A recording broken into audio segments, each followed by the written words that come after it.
Es Una constante instalada hace varios años, tampoco es de esta Cámara nomás. Acá se están expropiando tierras con fines electorales desde prácticamente después con el advenimiento de la democracia. No voy a dar nombres de mi partido, de fuera del partido, que han comenzado con esta práctica de ocupaciones, llevar gente a ocupar un terreno y luego esos son sus votos para ser senadores. Gente muy conocida que ha sido senador y senadora en mi partido y ni qué decir en el Partido Colorado, ni qué decir. Tampoco quiero ser solamente el verdugo de mi partido. En el Partido Colorado esto es una práctica, pero de lo más normal. Y esto está pasando en el Parlamento hace muchos años. Y yo me pregunto, y me pregunté ahí ese día, ¿cuántos campesinos paraguayos han salido de la pobreza después de la tierra que le dieron? Una pregunta. Otra pregunta.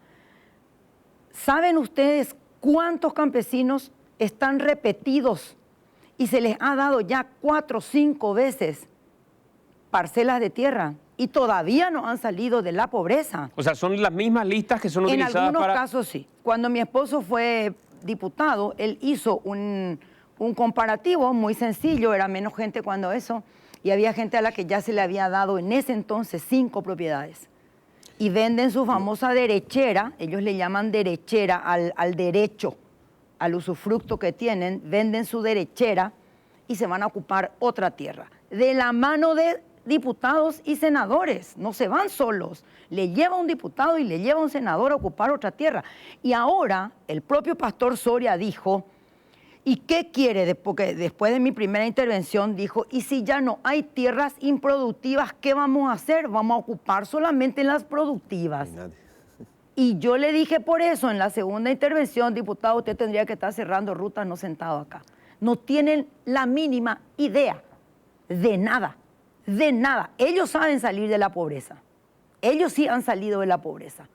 Pero con coimas, con mentiras, con esto. Y no saben cómo hacerle salir de la pobreza a los paraguayos. Que le enseñen a ganar dinero. O no quieren que salgan de la pobreza no a los quieren. paraguayos. Porque Exacto. es increíble. Es tan sin sentido que 2 semanas antes le teníamos al ministro de Desarrollo Social diciendo que él no tiene presupuesto para pagar estas tierras. Y sus mismos diputados oficialistas le votan una expropiación que después, ¿de dónde va a salir el dinero para pagar, verdad? Y bueno, y después está Rocío Vallejo, es una que hace un trabajo incansable, realmente minucioso, detallado, de la documentación del catastro, de la documentación de los municipios. A veces incluso tienen las dimensiones erradas. O sea, vos corres el riesgo de que hoy estás expropiando algo que crees que es lo que crees y sin embargo le estás tocando al vecino. O sea, se hace con una ligereza que realmente sorprende, ¿verdad? Y preocupa. Porque es todo parte de un círculo vicioso de eso, de dar esas derecheras para que después ellos no van a poder hacer nada con eso. Si el mismo ministro de Agricultura te dice que no tiene extensionista para acompañarle, el desarrollo social no tiene gente que llegue ahí, entonces ¿qué va a hacer? Hay gente que le va a dar 10 hectáreas que va a tener que vender. Va a tener que vender y son los famosos negociados. Y después nos quejamos de que el INDER es corrupto. Después vemos que el MAC no da respuesta a los productores. Entonces es todo un círculo vicioso. Y como decíamos, queremos realmente que la gente salga de la pobreza. ¿Y qué pasa? Le ofrecemos trabajo en el Estado otra vez. Le ofrecemos trabajo en el Estado, le damos pensión graciable, le damos pensión a la asociación de padres, le metemos en el presupuesto de ONG. Y así es todo un círculo vicioso, un conjunto de cosas que simplemente trata de quitarle el bolsillo del Estado para congraciarse con ahí localmente. Pero no pasa solamente con estas hectáreas en gran cantidad de cuestiones que uno dice, bueno, es por una cuestión de obras que se va a expropiar, no, porque es una gran cantidad de gente que va a ir a ese lugar. Me estaban contando que hay lugares, como el caso de Alto Paraná, donde directamente lo que se expropia cada miércoles, terreno 12 por 30, terreno de 14 por 50. ¿Eso es así? Alto Paraná es lo más llamativo porque son, o sea, con la historia de las invasiones, ¿verdad? Parecería que, como te digo, el círculo vicioso de las invasiones, y apelan al discurso de que a ustedes no le importan los pobres, a ustedes no le importan que la tierra, en nombre de la reforma agraria, sin siquiera tener idea de en qué consiste el concepto de reforma agraria del cual le están hablando. Pero es que en Alto Paraná ya ni hablamos de propiedades sujetas a reforma agraria. porque estamos hablando de terreno Claro. de 300 metros cuadrados, ya ni siquiera es reforma agraria. Están urbanizando Alto Paraná de la mano de Carlos Portillo y Blanca de Vargas. Cada miércoles viene un terreno en Hernandaria, en Franco, terrenos valiosísimos hoy día, valiosísimos. Y me voy a cambiar un poquito de tema, que es importante también. Él hablaba de la deuda de... ¿De quién hablaba? Yo te voy a hablar de la deuda del INDER. Yo pedí ahora informe al Ministerio de Hacienda, ya me dieron, y tengo desde el 2015 la deuda del INDER. Es multimillonaria. No te podría decir exactamente porque tengo que hacer el consolidado, etcétera, pero estamos hablando de 100 millones de dólares que debe el INDER a los propietarios de tierras, a los que no se le paga, pero se le va a tener que pagar una vez. Y se sigue expropiando Y sin se tener sigue plata para pagar. expropiando. Y se sigue expropiando. Y no sabemos ni de dónde vamos a sacar la plata. No estamos lejos, probablemente, de un país en default. Yo tengo acá toda la deuda interna y externa del país. Porque tenés deudas por medicamentos, deudas a ruteros. ¿Vos crees que los ruteros cobran todo? Bicicletas se les hace, ¿verdad? El INDER directamente no paga. El INDER tiene cientos de miles de metros cuadrados de tierra abandonadas otra vez. Y voy a poner un caso que ahora está en el Senado. Josefa Ledesma, de mi partido, con otros colorados, plantean la expropiación de una propiedad. Siempre hablo de mi partido a pesar de que, para ponerme de ejemplo yo, ¿entendés?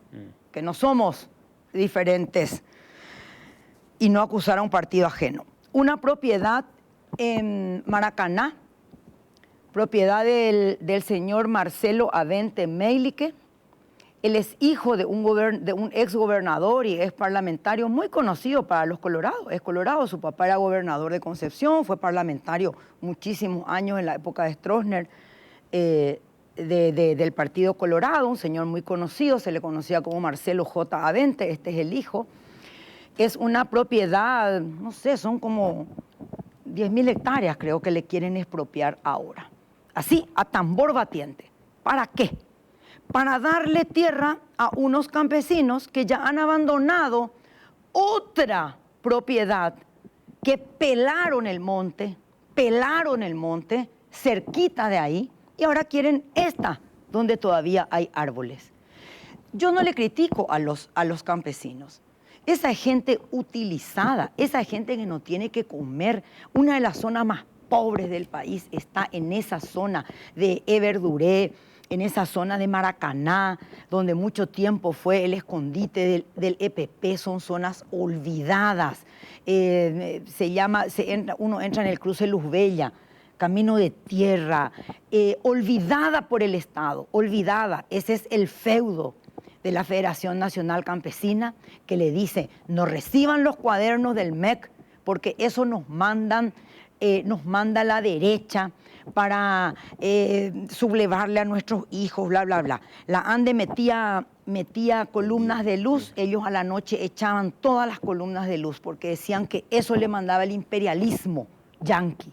Ahí está la FNC, ahí estaba el EPP, y ahí hay un grupo de campesinos utilizados por todos los partidos que no salen de la pobreza, aunque ya se les dio miles de tierras, y no van a salir nunca, porque nadie quiere que salgan de la pobreza, solamente quieren sus votos. Y ahora pretenden expropiar 10.000 hectáreas.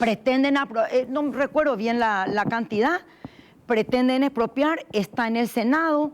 Yo le mandé al señor Avente junto a Paco Ledesma, que le quitó el cuerpo, y luego le mandé junto a Fidel Zavala para ver si Fidel puede hacer algo, entrar en razón a la gente ahí. Y yo le dije: yo te voy a ayudar en diputados. Y ahora, después de esto, tengo la firme decisión, y ya le comunico a mis colegas, mañana voy a pedir que me incluyan en la Comisión de Bienestar Rural. Esta cuestión de Carlos Portillo y Blanca Vargas de Caballero, es una cuestión sistemática respecto a pedir expropiaciones de terrenos de 12 por 30 o es una cuestión así casual? Es No, una cosa bastante sistemática. bastante repetitiva. Y No siempre 12 por 30, sí. a veces son más grandes, pero son propiedades urbanas. Casi urbanas, sí, urbanas luego. Que pueden costar una ponchada de plata. Totalmente, pero obvio, sí, son ya de zonas súper valorizadas. ¿Sabes qué ya se expropió? El Salto Mondaú, si conocen, una belleza. El salto cae, ponerle así, y ahí se convierte en río, y enfrente, si vos te parases en el salto, enfrente, una propiedad altísima, una altura enorme, porque claro, de hecho, por eso hay saltos. Ahí se expropió toda la franja de lo que sería el mirador para el salto. Todo ese sector ya está expropiado. Que Primero puede dar una ocuparon plata bárbara. una millonada que puede dar trabajo, que puede dar... Ni vale la pena ya explicar qué puede dar. Eso se expropió. Diputado García, diputada Amarilla, gracias por acompañarnos y valoro el hecho de que a veces la tarea, en este tipo de casos en particular, si bien a veces pueden existir cuestionamientos, sea a veces hasta titánica, ¿verdad? Porque es remar contra corriente. Porque sería más fácil subirse a la ola y listo. Sí, es muy difícil quedar como los malos de la película y lo que le trancan ahí. Y sobre todo porque muchas veces incluso traen gente a la platea de esos lugares donde dice, acá esta pobre gente quiere su pedazo de tierra, te dicen. Y los tienen ahí contra el le vidrio. usan, ¿verdad? Le usan, celebran, festejan, haciendo hinchada. Entonces vos no querés ser el... Y a veces quizá con todo el derecho. Totalmente, claro. Porque totalmente, como Ellos ¿quién no va a querer que la gente acceda a la tierra? ¿Quién Es no quiere gente que no acceda a la pobre. tierra, a los programas de desarrollo, a los programas de acceder a los servicios que le debería proveer nomás luego el Estado? Pero así como decía en la locución, vos le estás dando en este caso una expropiación a gente que no sabe si va a acceder a un crédito, que no sabe si tiene alguna capacidad para producir o para vender, que no sabe si siquiera quiere estar ahí. Entonces está hecho de una forma totalmente arbitraria y totalmente básica, que evidente que no va a dar resultados y solamente genera el círculo vicioso, alimenta el círculo vicioso de la pobreza de esas zonas rurales, ¿verdad?, a las cuales nos referimos. Y se le utiliza al sector más desprotegido. Son miserables como le utilizan, porque es gente pobre que cree que así va a salir de esa situación.